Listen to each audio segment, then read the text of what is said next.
بسم اللہ الرحمن الرحیم۔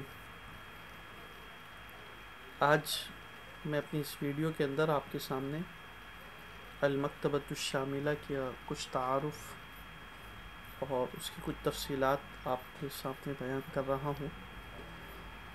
المکتبۃ الشاملہ ایک جامع لائبریری ہے۔ یہ صرف ایک ذخیرہ کتب ہی نہیں بلکہ اس سافٹ ویئر کی یہ خاصیت ہے کہ آپ اس میں اپنی ضرورت کے مطابق اضافہ اور کمی بھی کر سکتے ہیں۔ اس وجہ سے یہ سافٹ ویئر ایک محقق کی ذاتی لائبریری بھی بن سکتا ہے۔ اس کو انسٹال کرنے کے لیے آپ مکتبۃ الشاملہ کی ویب سائٹ پر جا کر فری میں اس کو آپ انسٹال کر سکتے ہیں بغیر کسی چارجز کے،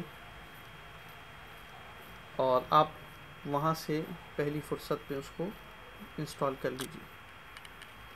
المکتبۃ الشاملہ انسٹال کرنے کے بعد جب آپ اس کو اوپن کرتے ہیں تو اس کا ہوم پیج آپ کے سامنے کھلتا ہے۔ یہ ہوم پیج آپ کے سامنے نظر آ رہا ہے، اور اس کے اوپر مختلف آئیکونز بنے ہیں۔ یہ آئیکونز مختلف فائدے کے لیے ہیں، جس کے ذریعے سے آپ کتاب کو صفحہ در صفحہ بھی پڑھ سکتے ہیں، کتاب اور اس کے مؤلف کا مکمل تعارف بھی معلوم کر سکتے ہیں، کتاب کو سافٹ ویئر سے باہر ٹیکسٹ فائل میں بھی منتقل کر سکتے ہیں، کتاب کے اندر کسی لفظ کی بھی تلاش کر سکتے ہیں، کتاب میں رد و بدل بھی کر سکتے ہیں، متن اور شرح کو ملا کر پڑھ سکتے ہیں، اور موجودہ اسکرین میں اپنے مطلب کی عبارت تلاش بھی کر سکتے ہیں۔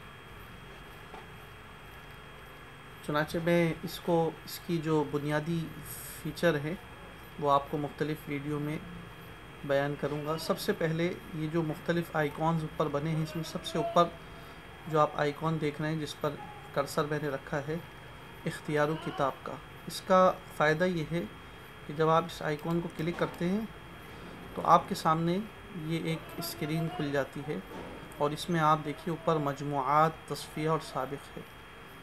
مجموعات کا مطلب یہ ہے کہ آپ کے پاس جتنی بھی کتابیں یہاں موجود ہیں تو آپ اس کے مجموعات میں بھی دیکھ سکتے ہیں۔ یہ مجموعات کو جب میں نے کلک کیا، دیکھیں آپ کے سامنے بہت سارے مجموعات کی تفصیل کھل گئی۔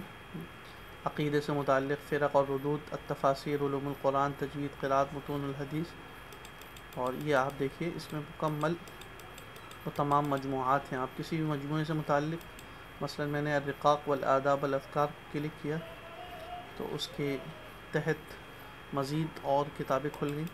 اس کے ذیل میں جو بھی کتابیں موجود ہیں، الزہد لوکیع ہے، اور اس میں سے آپ کسی بھی کتاب کو کلک کر کے بآسانی اپنے سامنے کھول سکتے ہیں۔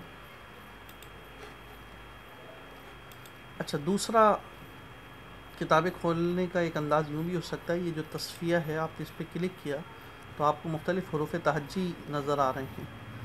اگر آپ کو جو کتاب کھولنی ہے اور اس کتاب کا نام آپ کے ذہن کے اندر موجود ہے، مثلا ہم اس وقت تفسیر لے لیتے ہیں، تو آپ تفسیر کے شروع میں جو تا ہے، آپ اس کو کلک کریں گے تو تا کے نام سے جتنی بھی کتابیں مکتبہ شاملہ میں موجود ہیں وہ آپ کے سامنے کھل جاتی ہیں، اور آپ اس میں سے اپنی مقصود اور اپنی من پسند کتاب کا اطمینان کے ساتھ آپ انتخاب کر لیتے ہیں۔ دیکھیے، التفسیر البسیط، التفسیر البیانی للقرآن الکریم، التفسیر المنیری للزہیلی، اور اگر اسی طرح ایک اور آپ دیکھ لیجئے، مثلا میں اعلام نکالنا چاہتا ہوں تو یہاں آپ دیکھیے چونکہ وہ حمزہ سے اعلام شروع ہوتی ہے تو وہ انشاءاللہ میرے سامنے یہاں کھل جائے گی۔